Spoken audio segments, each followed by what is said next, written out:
안녕하세요. 저는 시모의 시집살이와 남편의 외도 콤보를 겪고 이혼한 30대입니다. 제 인생에서 이혼이라는 장르가 생겨날 것이라고는 생각해 본 적이 없었는데요. 정신을 차려보니 이혼녀가 되어 있네요. 그 과정은 아픔도 있었지만 후회 없이 시원하게 할 말은 한 것 같습니다. 이혼 후에 제 할 일 잘하면서 행복하게 살고 있네요. 사람 앞날 아무도 모른다더니 그 말이 딱 맞는 것 같아요. 남편을 처음 만났을 땐 제가 그 사람과 결혼을 하게 될 줄도 이혼을 할 거란 것도 몰랐으니까요. 남편과 처음 만난 곳은 제가 일을 하고 있던 가게였어요. 저는 작은 베이커리 가게에서 노하우를 배우며 일을 하고 있었어요. 남편은 그곳의 단골 손님이었어요. 하루가 멀다고 가게에 오는 남편과 자연스럽게 얼굴을 익히게 되었고 반갑게 인사 정도 나누게 되었죠. 그러다 제가 개업을 하며 가게를 그만두게 되었어요. 더 이상 그 사람을 보지 못하겠구나 했는데 어느 날부터 제가 개업한 가게로 찾아오기 시작했어요. 그런 그의 행동을 보며 어렴풋이 제게 관심이 있음을 느꼈어요. 얼마 후 남편이 고백을 했고 연애와 결혼으로 이어졌어요. 결혼을 준비할 당시 남편은 누구나 들으면 알만한 대기업을 다니고 있었는데 시모는 그 아들을 무척이나 자랑스러워했어요. 그리고 대기업에 다니고 있는 잘난 아들과 작은 가게를 하는 제가 어울리지 않는다고 생각하는 것 같았어요. 매출부터 가게 평수 등 여러 가지를 자세히 묻고 난 후 굳어버린 표정을 보는데 모를래야 모를 수가 없었죠. 그런 상황을 겪고 나니 그 사람을 사랑하지만 결혼을 하는 것이 맞는지 고민이 되기 시작했어요. 결혼을 밀어붙이는 그 사람 때문에 마지못해 결혼을 허락하는 시모의 결정이 마음에 걸렸어요. 있잖아, 이 결혼 생각 좀 더 해봐야 할 것 같아. 뭐? 왜? 혹시 우리 엄마 때문에? 솔직히 말하면 맞아. 어머님이 나 탐탁치 않아 하시는 것 같은데 아무리 자기를 사랑해도 그런 결혼은 하고 싶지 않아. 나도 내가 하는 일에 자부심이 있는 사람인데 어머님은 그런 내가 자기한테 한참 모자란다고만 생각하시니 앞으로 이어질 일들이 너무 걱정돼. 아니야, 자기야. 물론 자기 말대로 우리 엄마가 처음에 좀 부족하다고 생각했던 건 맞는데 내가 자기에 대해 잘 이야기했더니 좋게 다시 생각하는 듯했어. 내가 그런 일로 자기는 마음 상하는 일 없도록 할게. 그러니까 우리 엄마 생각은 하지 말고 나만 믿고 결혼해. 자기 마음은 잘 알겠는데 그래도 생각 좀 해볼게. 생각을 좀 해보자는 저의 말에 남편은 더 적극적으로 구애를 했고 그 애틋한 마음을 믿고 결혼까지 하게 되었습니다. 고민을 하긴 했지만 결혼을 하고 보니 남편과 함께하는 생활이 만족스러웠습니다. 이래서 다들 결혼을 하는구나 하는 생각이 들 정도로 행복했죠. 하지만 기쁨도 잠시 시모와 문제가 생기기 시작했어요. 결혼 초반에 남편의 앞에서는 다정했던 분이 남편이 없는 곳에선 저를 알게 모르게 무시하기 시작하더군요. 처음엔 그런 유치한 행동을 믿을 수가 없어 제가 오해한 게 아닐까 생각했어요. 시간이 흐를수록 저를 향한 눈빛과 바로 옆에서 제가 말을 걸어도 무시하는 행동을 보며 오해가 아니라는 걸 알게 되었어요. 어린애도 아니고 다 큰 어른의 그런 행동이 기가 막혔지만 큰 피해를 주는 것도 아니고 무엇보다 참을만 했기에 두고 보고 있었죠. 그리고 왜 저를 무시하냐고 따졌다가 자신은 못 들어서 그랬다고 하면 그만이니 따지기도 애매한 상황이었어요. 그러던 어느 날 저를 따로 시댁으로 부른 적 없던 시모가 집으로 한번 오라더군요. 마침 가게 휴무일이기도 해서 혼자 시댁으로 향했어요. 시모는 다짜고짜 저희 부부의 돈 관리에 대해 묻더군요. 내가 너를 따로 부른 이유는 다름이 아니라 너희 돈 관리 어떻게 하니? 네? 왜 그걸 갑자기 물으세요? 그냥 궁금해서 그런다. 너 정확히 수입은 얼마나 되니? 매출 말고 이것저것 다 제하고 남는 순이익 말이다. 적금은 들고 있니? 생활비는 얼마나 쓰니? 돈은 네가 다 관리하는 건 아니지? 지금까지 궁금해서 어떻게 참았나 싶을 정도로 질문들을 쏟아내더라고요. 사실 황당했어요. 부모로서 궁금할 수도 있다고 생각하긴 하지만 이런 식의 막무가내 질문은 기분이 좋지 않더라고요. 무엇보다 따지듯 묻는 시모의 말투가 기분이 나빴고요. 제가 선뜻 아무런 대답도 하지 않자 시모는 그럴 줄 알았다는 듯 언성을 높이며 저를 남편의 돈으로 사치나 부리는 여자로 몰아가더군요. 내가 너 이럴 줄 알았어. 너 우리 아들이 벌어다 준 돈 막 쓰고 살지? 그러니까 내 말에 하나도 대답 못하는 거 아니야?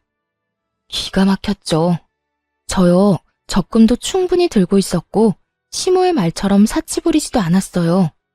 그저 우리 가정 문제기에 굳이 다 말할 필요가 없다고 생각했고 무엇보다 시모의 언행이 황당해 대답을 못하고 있었을 뿐인데 그런 식으로 몰아가니 기분이 확 나빠지더라고요. 어머님, 무언가 크게 오해하시는 것 같은데요. 어머님이 생각하는 것처럼 남편 돈만 쓰면서 살고 있지 않아요. 물론 생활비는 공동 돈에서 쓰지만 저나 그이나 서로 필요한 물건은 각자 번 돈으로 알아서 사고 있어요. 물론 적금도 충분히 들고 있고요. 그런데 아까 내가 물을 땐 왜 아무 말도 안 했니?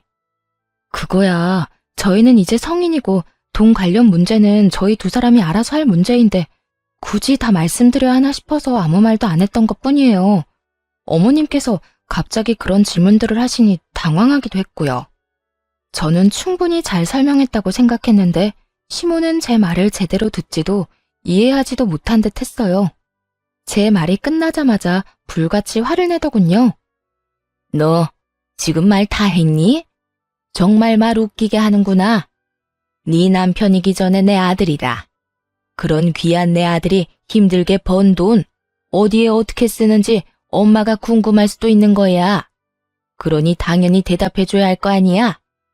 막무가내로 대답할 것을 요구했고 이때 저는 앞으로의 원만한 결혼 생활을 위해서라도 확실하게 짚고 넘어가야 한다고 생각했어요. 웬만하면 좋게 넘어가고 싶었지만 여기서 지고 들어가면 앞으로도 우리 부부 생활의 모든 부분을 간섭하실 것이 분명해 보였으니까요. 결혼 전까지는 어머님의 아들이기만 했지만 이제 제 남편이기도 하죠. 시기상으로 따지면 어머님의 아들이 먼저겠지만 중요한 걸로 따지면 이젠 그렇지도 않고요. 다시 한번 말씀드리는데 생활비, 제 수입, 남편의 월급 그 모든 건 저희 부부의 일이고 일일이 어머님께 다 말씀드릴 필요 없다고 생각해요. 저희도 이제 성인이고 아까 말씀드렸다시피 어머님 아들은 이제 저와 가정을 이루었으니 이런 문제는 부부끼리 알아서 잘하고 살겠습니다. 아, 그러니까 너희가 알아서 할 테니 이 늙은이는 신경 쓰지 말라. 이 뜻이니? 네가 이렇게 나오니 더 의심하는 거야. 네가 내 아들 돈으로 흥청망청 쓰고 살지 않으면 왜 말을 못하는 게야? 네가 당당하지 않으니까 상관하지 말라며 숨기는 거 아니냐 이 말이다. 마음대로 생각하세요. 어차피 제가 뭐라고 하든 그대로 믿지도 않으실 거잖아요. 시모는 며느리가 자세히 이야기하는 대신 우리 일에 간섭하지 말라고 하니 저를 당신 아들 돈이나 흥청망청 쓰는 여자로 몰아갔어요. 시모는 화가 많이 난 듯 했지만 그러거나 말거나 그냥 무시하고 집으로 돌아왔어요. 저 역시 화가 많이 난 것은 마찬가지였으니까요. 결혼할 당시 양가에서 받은 도움도 없었고 그렇다고 남편보다 부족하게 결혼 준비를 한 것도 아니었어요. 그런데 시모는 저희 결혼에 자신이 아주 큰 도움을 주었으며 저는 맨몸으로 시집와 남편 돈이나 탐하는 사람으로 대하고 있었죠. 저희 부부의 돈 관리에 대해 알고자 하는 그 마음이 이해가 되지 않았어요. 그날 밤 저 혼자 해결할 수 있는 문제가 아니라고 생각하고 남편에게 그날의 일을 모두 알렸어요. 여보, 어머님이 오늘 나를 집으로 따로 부르시더니 내 수입부터 시작해서 우리 돈 관리는 어떻게 하고 있는지 물으셨어. 내가 너무 당황해서 아무 대답도 못하고 있으니까 나보고 뭐라고 하신 줄 알아? 당신이 벌어다 준 돈 흥청망청 쓰고 있는 거 아니냐고 오해하고 버럭 화를 내시더라니까. 그래? 별일도 아닌데 그냥 대답 좀 해주지 그랬어. 괜히 엄마 기분만 상하게 만든 거 아니야? 당신 말대로 별거 아닌 문제일 수도 있지만 별거인 문제가 될 수도 있어. 엄연히 우리 가정일인데 어머님 기분 상할까봐 일일이 다 보고하면서 간섭받으면서 살 거야? 지금 이 상황 당신이 생각하는 것만큼 간단한 문제가 아니라고. 나는 모르겠으니까 당신이 알아서 해. 당신이랑 엄마 사이에서 귀찮아지는 거 딱 질색이야. 그러니까 당신이 알아서 하고 나한테는 아무 말 하지 마. 남편은 알아서 하라며 이 일에서 슬그머니 발을 빼버리더군요. 해결은 못해줄 망정 피하려고만 하는 남편을 보며 자신이 당해보지 않아 저런 식으로 행동할 수도 있겠다 싶었어요. 그래서 친정엄마께는 죄송하지만 모든 사실을 알려드리며 도움을 청했어요. 며칠 뒤 엄마는 저녁 식사를 하자며 저희를 부르셨죠. 그리곤 준비하신 말을 꺼내놓으셨어요. 저기, 우리 사위는 연봉이 얼마나 되나? 뭐 대기업 연봉이 높으니 우리 딸 굶기지는 않을 만큼 버는 건 알긴 하지만 요즘 워낙 경기가 좋지 않아 내가 걱정이야. 희망퇴직 이런 거 하라고는 안 해? 그리고 혹시 돈 관리는 누가 하는지도 물어봐도 될까? 아니, 혹시 우리 딸이 생활비 눈치 보고 사는 건 아닌가 걱정이 돼서 말이야. 엄마는 시모가 내게 그랬던 것처럼 돈에 관한 질문을 했어요. 남편은 그런 엄마의 끝없는 물음에 크게 당황하는가 싶더니 주섬주섬 대답을 하더군요. 그렇게 불편한 저녁 식사 시간이 끝나고 남편은 그런 간섭이 상대방에게 얼마나 무례하고 곤란한 일인지 뒤늦게 깨달은 듯 했어요. 집으로 돌아오자마자 시모에게 전화를 걸었으니까요. 엄마, 앞으로 집사람한테 생활비 수입같이 돈 관련 이야기는 묻지 마. 갑자기 그 이야기는 왜 꺼내? 무슨 일이 있었니? 왜 이러긴. 진작 말해야지 했는데 오늘에서야 이야기하는 것뿐이야. 엄마는 그저 궁금해서 물어봤을지 몰라도 듣는 사람은 얼마나 기분 나쁘고 곤란하겠어? 그냥 궁금해서 그랬지. 우리 아들이 얼마나 버는지, 우리 며느리 가게는 어떤지 하고. 엄마가 궁금해하는 걸 이해 못하는 건 아닌데 입장 바꿔서 장모님이 나한테 그런 식으로 일일이 간섭한다고 생각해봐. 그러니까 앞으로는 그런 건 묻지도 궁금해하지도 말아요. 우리가 알아서 다 잘하고 있으니까. 남편은 단호하게 시모의 간섭을 막아버렸고 아들에겐 상냥하게 그저 궁금해서 그랬다며 앞으로 그러지 않겠다던 시모는 저에겐 180도로 태세를 바꿔 본격적으로 트집을 잡기 시작했어요. 온갖 트집 중에 가장 짜증이 나는 건 제가 입고 들고 신는 것에 관한 것이었어요. 결혼 전부터 입던 옷을 입어도 내 아들 돈으로 산 것이 아니냐며 시비를 걸더군요. 예, 그거 못 보던 옷인데 혹시 우리 아들 돈으로 산 옷이니? 알아서 잘한다더니 그렇게 비싼 옷이나 사서 언제 돈 모으려고 그러니? 어머님, 이거 제가 결혼 전에 큰 마음 먹고 산 옷이에요. 그걸 어떻게 믿니? 이번에 새로 사고 처녀 때 산 옷이라고 우기면 내가 할 방도가 없지 않니? 저요, 결혼하고 남편 돈으로 옷 한 벌 산 적이 없어요. 그렇게 정 믿업지 않으시면 처녀 때 이 옷 입고 찍은 사진 있으니까 보여드릴게요. 그것도 못 믿으시겠으면 어머님 아들한테 물어보시고요. 궁금해하길래 대답해준 것뿐인데 이런 제 대답에 혀끝을 차며 버르장머리를 운운하기 시작했어요. 이것 봐라. 어쩌면 저렇게 말대꾸를 쫑알쫑알 해대는 건지. 하여튼 요즘 것들은 이렇게 버르장머리가 없다니까. 아니, 네가 좀 특출나게 그런 거니? 어른 말에 한마디도 안 치고 말 대답하는 거 말이다. 어떻게 넌 내 말에 그냥 네라고 대답하고 넘어가는 일이 없어? 그거야, 어머님이 제가 네 하고 대답하도록 말씀하시지 않잖아요. 걸어오는 말들이 대답이 필요한 것들인데 제가 기계도 아니고 앞뒤 맞지 않게 네네만 할 수는 없잖아요. 그냥 고분고분하게 대답만 하길 원하시면 그런 질문을 해주세요. 그러면 저도 편하고 좋죠? 이후에도 시모는 저를 괴롭히고 싶어 안달이 난 사람처럼 행동했고 저 역시 피하지 않고 맞섰죠. 제가 아무리 할 말은 참지 않고 한다고 한들 기분이 나쁘고 정신적으로 많이 피곤하더라고요. 그래서 전 자연스럽게 시모의 연락을 피하게 되었죠. 그러던 사이 오래 기다렸던 남편의 진급이 결정되었어요. 그 소식을 들은 시모가 가게로 찾아와 잘난 아들 유세를 하기 시작하더군요. 너 소식 들었지? 우리 아들이 이렇게나 대단하다. 이게 다 내가 똑똑한 아들 떡하니 낳아서 뒷바라지를 워낙 똑소리나게 잘했기 때문 아니겠니? 넌 우리 아들한테도 잘해야겠지만 나한테도 잘해야 한다. 나 아니었음 네가 어딜 가서 저런 남편 만났겠니? 시모는 남편의 진급이 모두 자신의 덕이라며 듣고 싶지 않은 본인 자랑, 아들 자랑을 한참 늘어놓더군요. 그리고 시모의 입에서 기가 막힌 이야기가 흘러나오기 시작했어요. 그래서 하는 말인데 앞으로 너희 생활비 빼고는 나한테 다 주거라.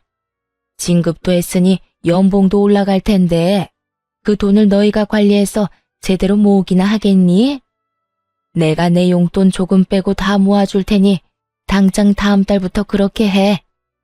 용돈만 좀 달라고 해도 시모 하는 꼴이 기가 막혀주기 싫은데 아예 생활비를 빼고 나머지 돈을 당당하게 내놓으라니요. 너무 당당하게 저딴 말을 하는 모습을 보니 황당하더라고요. 이 일을 남편에게 말해봤자 소용이 없겠다는 생각이 들었어요. 말해봤자 뭐 하겠어요. 작은 문제도 귀찮다고 저에게 다 미루는 사람인데 이번 상황이라고 뭐가 다를까 싶었으니까요. 빠르게 머릿속이 정리되어 갔고 이 상황을 제가 해결하기로 했죠. 그러니까 어머님 말씀은 제가 돈 관리를 똑바로 못할까봐 돈을 맡기라는 뜻이네요. 그래, 그거지.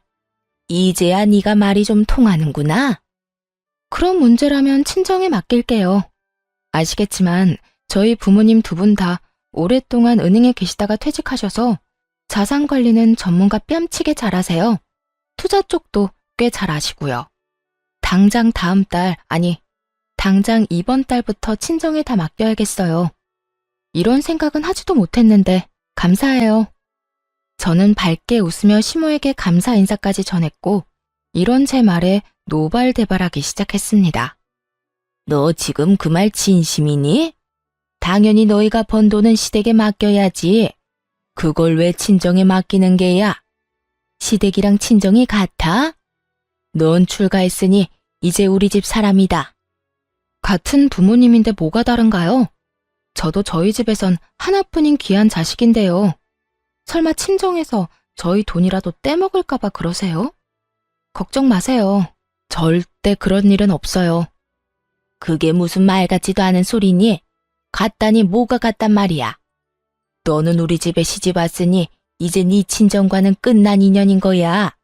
그리고 내 아들 돈을 왜 엄한 집에다 맡겨? 내 아들 돈은 내 돈과 다름이 없다. 그런 내 돈을 왜 사돈댁에 맡긴다는 말이야? 어머님 말이야말로 헛소리를 하시네요. 결혼하기 전이야 어머님 아들이니 아들 돈을 마음대로 관리했을지 몰라도 이젠 저랑 결혼했으니 더는 어머님 돈이 아니라고요. 전 그대로 시모를 가게에서 내쫓아버렸고 그날 저녁 집에 화가 잔뜩 난 남편이 저를 기다리고 있더군요. 당신 어떻게 그럴 수가 있어? 아무리 엄마랑 사이가 좋지 않다고 해도 그렇지. 용돈 좀 받아보겠다고 거기까지 찾아간 시어머니를 그렇게 매정하게 쫓아낼 수가 있어? 그러니까 당신 말은 내가 고작 용돈 좀 달라고 찾아온 어머님을 용돈 주기 싫어서 가게에서 내쫓았다 이 말이야? 그래. 우리 엄마가 아까 울면서 전화해서 다 말했어. 당신이 친정에 용돈 줘야 해서 우리 엄마한테 줄 돈은 없다고 했다며? 나 진급도 했고 연봉도 올랐는데 용돈 좀 드리면 어디가 덧나? 말을 들어보니 낮에 그 일이 있고 난 후 남편에게 전화를 걸어 울고불고 하며 없는 말을 지어내 저와 남편의 사이를 이간질했더군요. 아무것도 모르고 당하기만 하던 신혼 때와는 달리 이런 상황을 대비해 미리 가게 CCTV 영상을 복사해온 상태였고 녹화된 영상을 보여주며 사실은 시모가 남편에게 한 말과 아주 많이 달랐음을 증명해 보였죠. 이제 알겠어? 어머님이 당신한테 거짓말한 거야. 용돈 조금 달라고 가게까지 찾아올 뿐이야? 생활비만 빼고 돈 다 내놓으라고 하시더라. 남편은 영상을 보고 시모에게 전해 들은 말과 다르니 처음엔 당황하는 듯 하더라고요. 하지만 그것도 잠시 천연덕스럽게 시모의 편을 들기 시작했어요. 들어보니 우리 엄마 말이 틀린 말도 아니네. 뭘 그렇게까지 싸웠어? 그냥 엄마가 하자는 대로 하면 안 돼? 우리 엄마가 우리 편하게 돈도 관리해주고 알아서 투자도 해준다잖아. 우리한테 나쁜 일도 아닌데 왜 이 난리인지 모르겠다 정말. 정말 모르겠는 사람이 누군데 아무렇지 않게 말하는지 이해가 되지 않았어요. 시모가 투자 전문가도 아니고 시모에게 돈을 맡기는 것을 왜 이리도 당연하게 생각하는 것인지 여러분께서는 이해가 되시나요? 제 머리로는 도무지 이해가 되지 않았지만 남편과 시모의 말도 안 되는 논리에 따라주기로 했죠. 아, 그래? 그러면 당신 월급은 어머님한테 맡겨. 내가 번 돈은 우리 엄마한테 맡길 테니까. 그러면 공평하지? 뭐라고? 당신이 번 돈을? 그래. 당신은 당신 엄마한테 월급 맡겨. 난 내 수익 우리 엄마한테 맡길 테니까. 왜 진작 이 생각을 못했나 모르겠네. 큰 소리 날 것도 없이 각자 번 돈은 각자 부모님께 맡기면 깔끔한 일이잖아. 앞으로 이렇게 하자. 그러면 됐지? 제 말이 끝나자 남편은 그건 절대 안 된다며 난색을 보이더라고요. 당시 제가 운영하는 가게의 레터링 케이크와 수제 쿠키가 인기를 얻어 주문이 밀린 만큼 바빠졌고 자연스럽게 매출이 많이 올라 저의 수익이 남편의 월급을 넘기는 달이 많아지고 있었기 때문이었죠. 자신이 버는 돈을 시댁에 맡기는 것은 괜찮지만 나날이 늘어가는 제 수익을 친정에 맡기는 것은 싫었던 것이었어요. 당황한 남편은 속사포 랩을 하며 생각해보니 제 말이 다 맞는다며 변명을 하기 시작했어요. 그건 안 돼. 그게 얼만데 그걸 남을 맡겨? 남? 지금 우리 부모님을 남이라고 한 거야? 아니, 그게 아니라 생각해보니 당신 말이 다 맞는 것 같다고. 우리가 어린애도 아니고 우리 돈은 우리가 관리해야지. 지금처럼 돈 관리는 우리가 하자. 원래처럼 말이야. 우리 엄마한텐 내가 이야기할 테니까 당신도 방금 말은 없던 걸로 하기다. 알겠지? 남편의 말을 듣고 있는데 어이가 없어 말문이 막혔어요. 그렇게 아무 대답도 하지 않고 남편을 빤히 보고 있는데 남편 휴대폰에 문자 알림음이 울리더군요. 남편은 놀라며 휴대전화를 확인했고 그의 안경렌즈에 반사된 문자 내용을 언뜻 보게 되었어요. 상호는 보지 못했지만 20만 원이 넘는 금액을 쓴 카드 승인 문자였어요. 순간 뭔가 기분 나쁜 예감이 저를 스쳤죠. 남편에게 문자가 온 것이라면 남편의 카드를 썼다는 것일 텐데 남편은 저와 이야기를 나누고 있었으니 그 어떤 것도 결제할 틈이 없었죠. 거기에다 자동 결제라 하기에도 저녁 10시가 넘은 시간이라 그 시간에 자동 결제가 될 일도 없었고요. 카드 승인? 당신 카드 잃어버렸어? 당신은 지금 나랑 이러고 있는데 무슨 카드 승인 문자가 와? 나는 혹시나 하는 마음에 남편에게 물었고 크게 당황하는 듯 하다가 대답하더군요. 잃어버린 게 아니라 엄마한테 꼭 필요한 거 있으면 쓰시라고 한 장 줬어. 뭐? 카드를 어머님 드렸다고? 비상용으로 혹시나 해서 줬는데 오늘 쓸 일이 있었나 보네. 당신 기분 나쁜 거 아니지? 우리가 따로 용돈을 드리고 있는 것도 아니고 이 정도는 할 수 있잖아. 잘했어. 어머님께 카드 정도는 드릴 수 있지. 애써 쿨한 척 대답은 했지만 저는 전혀 괜찮지 않았어요. 시모는 9시 뉴스가 시작되기도 전에 잠자리에 드는 편이라 카드를 사용한 그 시간까지 깨어있을 사람도 아니었죠. 혹여나 무슨 일이 있어 깨어있더라도 아들 카드를 말없이 20만 원이 넘는 금액을 결제할 사람이 아니었거든요. 남편이 수상할 수밖에 없는 상황에 찜찜한 마음을 가득 안고 그의 행동을 눈여겨보게 되었습니다. 그러다 결국 꼬리를 잡게 되었습니다. 그날은 남편이 진급 축하 회식을 하고 밤늦게 들어온 날이었어요. 잔뜩 술에 취해 정신없이 잠이 든 상태였죠. 일단 전 잠든 남편을 살피며 조심스레 휴대전화를 살펴보았습니다. 딱히 수상한 점은 발견할 수 없었어요. 주차장으로 내려와 남편의 차 블랙박스를 살펴보게 되었습니다. 그곳에서 믿을 수 없는 영상을 발견하게 되었습니다. 얼마나 철두철미한지 이전 영상은 다 삭제되어 있었는데 딱 그날 집으로 돌아오는 차 안 상황만 남아있더라고요. 회식 마친 남편은 상간녀와 함께 대리를 불러 차를 타고 온 듯 했어요.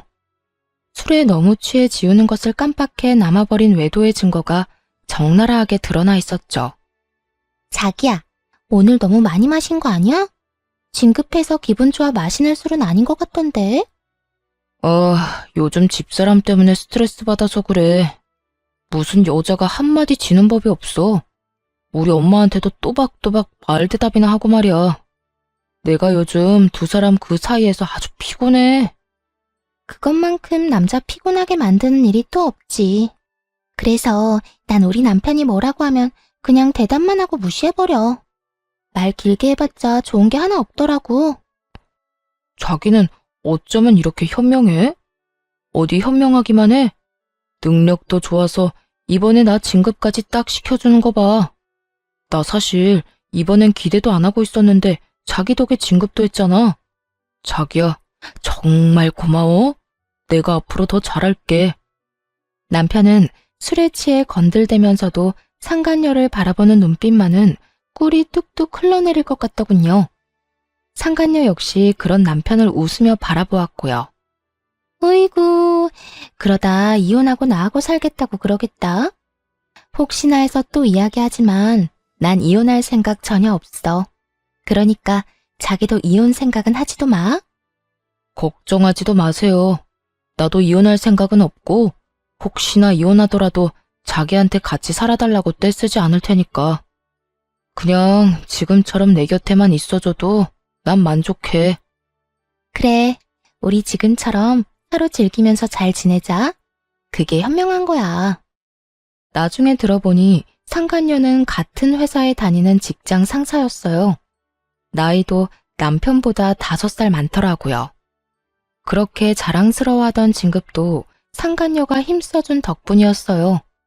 상간녀도 유부녀로 두 사람은 이혼 생각은 전혀 없이 그저 그 관계를 유지하며 즐기는 사이였어요. 영상을 보는데 큰 벽돌이 뒤통수를 내리 찍는 것 같은 충격이 느껴졌습니다. 남편을 의심하며 지내는 며칠 동안 어쩌면 외도라는 최악의 상황을 각오하긴 했지만 그 장면을 제 두 눈으로 보고 듣는 것은 예상보다 더 충격적이었어요. 그때까지만 해도 남편에 대한 사랑하는 마음이 남아있었기에 배신감에 손이 떨리고 하염없이 눈물이 흐르기 시작했습니다. 남편의 외도 사실을 알게 된 저는 이혼을 결심하게 되었고 우리가 함께했던 신혼집에서의 제 짐도 정리하기 시작했습니다. 두 사람을 한 번에 묶어서 보내버릴 그날을 준비했습니다. 결전의 그날, 전 제 옷 중에 가장 화려하고 예쁜 옷을 입고 어려 보이게 화장도 하고 남편 회사로 향했어요. 점심시간으로 붐비는 회사 로비에서 두 사람을 기다렸죠. 멀리서 상간녀가 걸어 나오더라고요. 영상 속에서 보고 또 보았던 상간녀의 앞으로 걸어가 길을 막아섰고 저를 이상한 눈으로 보는 상간녀에게 다른 사람이 다 들을 수 있게 큰 소리로 말해주었어요. 내 남편이랑 지금까지 즐거웠니? 아니, 능력이 얼마나 좋으면 그 힘으로 내 남편 진급까지 시켜준 거야? 뭐, 나 좋으라고 시켜준 진급은 아니겠지만 그래도 고맙단 인사는 해야 할 것 같아서 말이지. 여러모로 참 고마워. 제 말을 들은 상간녀는 그제야 제가 누구인지 알아챈 듯했고 얼굴이 순식간에 붉어지기 시작하더군요. 전 그런 상간녀가 대답할 틈도 없이 준비한 다음 말을 이어나갔어요. 들어보니 이혼할 마음은 없는 것 같던데. 난 이혼할 예정이니까 넌 네 가정 잘 지키면서 내 남편이랑 편하게 만나. 둘 다 유부남 유부녀인 것보다 한 명이 혼자면 두 사람이 좀 더 편하게 만날 수 있지 않겠어요? 그게 무슨 말이에요. 사람 착각한 모양인데 난 당신 남편이 누군지도 모르고 불륜이나 저지르는 그런 파렴치한 사람 아닙니다. 남의 회사 와서 소란이나 피우고 무슨 짓이에요? 죄 없는 사람 잡지 말고 똑바로 알아보세요. 당황해하는 표정을 숨기지도 못하면서도 뻔뻔하게 사람을 잘못 봤다며 발뺌을 하더라고요. 그 순간 상간녀의 휴대전화기가 울리기 시작하고 멀리서 휴대전화를 얼굴에 대고 해맑게 걸어오는 남편을 발견했죠. 저는 직감적으로 남편의 전화 상대가 상간녀임을 알아차렸고 상간녀의 손에서 요란하게 울고 있는 휴대전화를 낚아채 전화를 받았어요. 자기 어디야? 밥 먹으러 갔어? 어딘지 알려주면 나도 그리로 갈게. 우연인 척하고 같이 먹으면 되잖아. 그때까지도 제발 아니길 바랬지만 역시나 그 전화는 남편의 전화였고 아무것도 모르는 남편의 목소리는 참 해맑더군요. 전 그런 남편을 향해 손을 흔들며 큰 소리로 이렇게 말해주었어요. 네 자기 여기 있어. 멀리서 찾지 말고 이리로 와. 나랑 이야기 나눈다고 아직 식당은 못 갔거든. 남편은 그제야 저를 발견했고 해맑던 얼굴은 순식간에 웃음기를 잃고 달려오더라고요. 이 흥미진진한 상황에 점심을 먹으러 가던 주변 사람들의 모든 시선이 저희 세 사람에게 집중되었고 그 최고의 타이밍에 남편에게 준비한 말을 해주었어요. 당신 여기 어떻게 왔어? 이게 무슨 일이야? 무슨 일이긴 당신 바람 피우다 나한테 딱 걸린 상황이지. 그래서 하는 말인데 우리 이혼해. 나는 당신 같은 인간이랑 더는 살고 싶지 않아서 말이야. 바람이라니? 아니야, 오해라고. 일단 내 이야기 좀 들어봐. 이런 식으로 이혼하자고 하는 법이 어딨어. 그것도 사실도 아닌 일로 오해해서 말이야. 오해? 오해 좋아한다. 이걸 보고도 어디 당신들 입에서 오해라는 말이 나오는지 보자. 모든 것이 들통나고도 오해라며 뻔뻔스럽게 나오는 두 사람에게 전 그날 녹화된 블랙박스 영상을 틀었습니다. 수많은 사람들이 가던 길을 멈추고는 숨죽이고 우리의 대화를 듣게 되었죠. 그 대화 내용은 로비에 가득 차게 되었죠. 이걸 어떻게... 여보, 나 바람 피운 건 맞는데 당신이랑 이혼할 생각은 없어. 여기 내 회사야. 여기서 이러면 나랑 이 사람이랑 앞으로 회사 생활 어떻게 하라고. 우리 일단 여기서 나가서 이야기하자. 어? 그래요. 일단 나가서 이야기해요. 나가서 제가 무릎을 꿇고 빌든 뭘 하든 하라는 대로 다 할 테니까 일단 나가서 이야기하자고요. 야, 너희들 진짜 웃긴다. 너희가 이혼할 생각이 없으면 나는 이혼도 하면 안 돼? 양심이라는 게 없니? 그리고 내가 어디에서 무슨 말을 하든 그건 내 마음이고 난 내 뜻대로 할 거야. 내가 지금 이 상황에 너희 두 사람 회사 생활까지 걱정해주면서 말 가려하게 생긴 것 같아? 손댈 가치도 없어 보여서 좋은 말로 해주니까 내가 만만해? 저는 악다구니를 쓰며 두 사람을 향해 소리를 질러버렸고 두 사람은 아무 말도 못하고 고개만 푹 숙이고 있었어요. 저희 목소리에 사람들은 점점 더 모이기 시작했고 남편은 저라도 붙잡아야겠다는 생각이 들었는지 매달리기 시작했어요. 여보, 내가 정말 잘못했어. 잠시 어떻게 됐었나 봐. 그런 짓을 하면 안 되는 거였는데. 회사 일로 이런저런 일 상의하다 보니까 그렇게 됐어. 앞으로 다신 이런 일 없도록 할 테니까 한 번만 나 용서해주라. 내가 당신 없이 어떻게 살아. 나 당신 여전히 사랑해.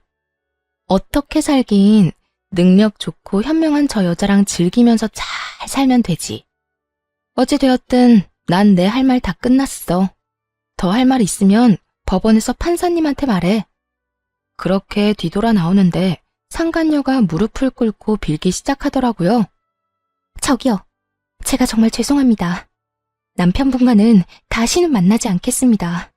제가 이렇게 빌 테니까 제발 제 남편에게만 알리지 말아주세요. 저 정말 이혼만은 절대 하고 싶지 않아요. 정말 웃기지 않나요? 자기 가정은 그렇게 소중하다는 사람이 남의 가정은 이렇게 망쳐놓고 이제 와서 미안하다는 말로 사과라뇨. 상간녀는 바닥에 머리를 숙이며 저에게 울고불고 하며 매달렸고 전 그런 상간녀를 내려다보며 말해줬어요. 와, 이거 진짜 웃긴 년일세. 남의 가정은 이딴 식으로 다 망가뜨려 놓고 네 가정은 행복하길 바래? 그렇게 네 가정이 소중했으면 애초에 이런 짓을 하지 말았어야지. 제발요. 제발. 정말 이혼까지 생각한 만남도 아니었다고요. 그저 가끔 밖에서 따로 시간 보내고 일 이야기 좀 나눈 것 뿐이라고요. 그러니까 제발 제 남편에게만은 말하지 말아주세요. 말했지? 네가 이혼을 한다 만다 결정할 문제가 아니라고. 이거나, 너도 할 말 있거든. 변호사 데리고 와서 법원에서 이야기해. 그 더러운 손 내 몸에 대지 말고. 전 끝까지 제 바지가랑이를 붙잡고 늘어지는 상간녀를 뿌리친 채 그대로 친정에 왔습니다. 놀란 친정 부모님께는 그간의 일들을 조목조목 말씀드렸어요. 친정 부모님께 극진한 케어를 받으면서 이혼을 진행하게 되었어요. 전 당연히 유리한 재산 분할과 함께 두 사람에게 위자료를 받고 깔끔하게 이혼할 수 있었죠. 전 남편과 상간녀는 불륜 관계를 비롯해 진급에도 상간녀의 과한 개입이 있었음이 밝혀지며 둘 다 사이좋게 회사에서 쫓겨나고 말았죠. 제가 집으로 보내버린 소장을 상간녀의 남편이 발견하게 되며 상간녀 역시 외도 사실이 드러나 이혼을 당했다고 하더군요. 그리하여 전 남편 역시 상간녀 남편에게 위자료를 주게 되었고 그렇게 두 사람은 이혼을 하며 두 번의 위자료를 주느라 거지가 되었다고 합니다. 그렇게 그 지독한 인연도 끝이라고 생각했는데 전 시모가 가게로 찾아왔더라고요. 급한 일이 있는데 전 남편이 연락이 안 된다고 말이죠. 너는 왜 전화를 안 받니? 여긴 무슨 일이세요? 내 말 안 들리니? 왜 전화 안 받았냐고 내가 물었지 않니? 몇 번을 전화했는데 어떻게 단 한 통을 안 받을 수가 있냔 말이야? 내가 굳이 그쪽 전화를 받아야 하는 이유라도 있나요? 이제 그럴 이유가 없다고 생각하는데요. 뭐? 그쪽? 너 진짜 어디 아프니? 아무리 너랑 내가 사이가 좋지 않다고 해도 그게 며느리가 시어미한테 할 말이라고 생각하는 거니? 에휴, 다 됐고 내 아들 요즘 무슨 일 있니? 왜 연락이 안 돼? 담보대출 이자 갚아야 하는 날은 지났는데 연락은 안 되고 계속 연체 연락이 오니 내가 여러모로 불안해서 이렇게 왔다. 우리 아들 회사 출근은 했니? 들어보니 전 시모는 제가 전 남편과 이혼했다는 사실을 모르는 듯 하더군요. 그리고 급히 돈 쓸 일이 있다며 돈을 빌려갔다고 해요. 다름 아닌 전 시댁집을 담보로 받은 대출이었죠. 금방 갚겠다던 전 남편은 돈은 고사하고 연락도 되지 않는 상황이고요. 그 순간 갑자기 블랙박스 영상 속에서 보았던 두 인간들의 대화가 생각났죠. 자기야, 나 돈 좀 빌려줄 수 있을까? 돈? 무슨 돈? 무슨 일 있어? 돈 필요한 일이 좀 있어서. 저번에 이야기했지만 알다시피 우리 친정엄마가 아파서 내가 돈 나갈 일이 많았잖아. 우리 남편은 내 돈으로 친정 뒷바라지 하는 건 꿈에도 모르니까 이때까지 모은 돈 얼마나 되냐고 묻더라고. 모은 돈이 하나도 없다는 말이 안 나와서 대충 얼버무리긴 했는데 아무래도 조만간 통장 보자고 할 것 같아서. 그래? 그러면 일단 내가 좀 알아볼게. 나도 당장은 돈이 없고 우리 엄마한테 물어보고 빌려줄게. 정말? 자기 최고다 진짜. 내가 이자까지 쳐서 꼭 갚을게. 금방 갚겠다던 그 돈은 결국 받지 못한 모양이더군요. 그럴 수밖에 없는 상황이기도 했겠죠. 전 남편은 저에게 그리고 상간녀의 남편에게 위자료를 준다고 퇴직금의 빚까지 내서 탈탈 털어줬을 테고 상간녀 역시 상황이 별반 다르진 않았을 테니까요. 전 시모는 생각에 잠긴 제 어깨를 툭툭 치더니 준비한 말을 하기 시작했어요. 예. 무슨 생각을 그렇게 하는 거야? 너 돈 좀 있지? 일단 나 돈 좀 보내다오. 일단 연체된 돈부터 빨리 넣어줘야지. 하루가 멀다고 연락이 오는데 사람 피 말라 죽을 지경이다. 아무것도 모르는 전 시모는 아주 당당하게 당신 아들이 빌려간 돈을 제게 달라고 했어요. 그렇게 대단한 아들을 둔 전 시모를 한껏 비웃어주며 그간의 모든 일을 하나도 빠짐없이 알려주었습니다. 그걸 왜 나한테 달라고 그래요? 나 그쪽 아들이랑 이혼했어요. 저 그쪽 며느리 아니에요. 이혼한 지 넉 달이 넘어가는데 그걸 아직도 몰랐단 말이에요? 뭐? 이혼? 너희가 왜 이혼을 해? 왜 이혼하기는요. 그쪽 그 잘난 아들이 회사에서 유부녀랑 바람이 났지 뭐예요. 대기업 그렇게 노래를 하더니 결국 대기업 다니는 여자 만났으니 아줌마한테는 좋은 일이겠네요. 너 무슨 말을 그렇게 하니? 그리고 아무리 이혼을 했다고 해도 한때는 시어머니였던 사람한테 그쪽 아줌마는 너무하지 않니? 네가 한 번을 안 지고 따박따박 따지고 드니까 내 아들이 바람이 나지. 내 아들 탓할 거 하나 없다.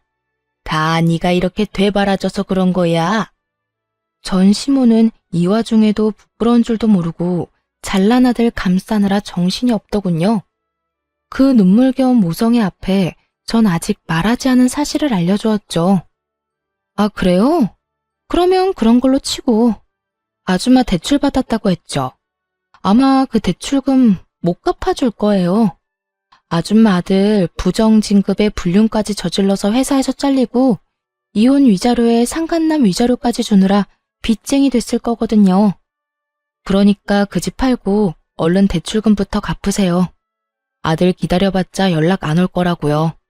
아, 그리고 아줌마한테 빌려간 그 돈 상간녀한테 빌려줬어요. 그 여자도 지금 빚쟁이 신세고요.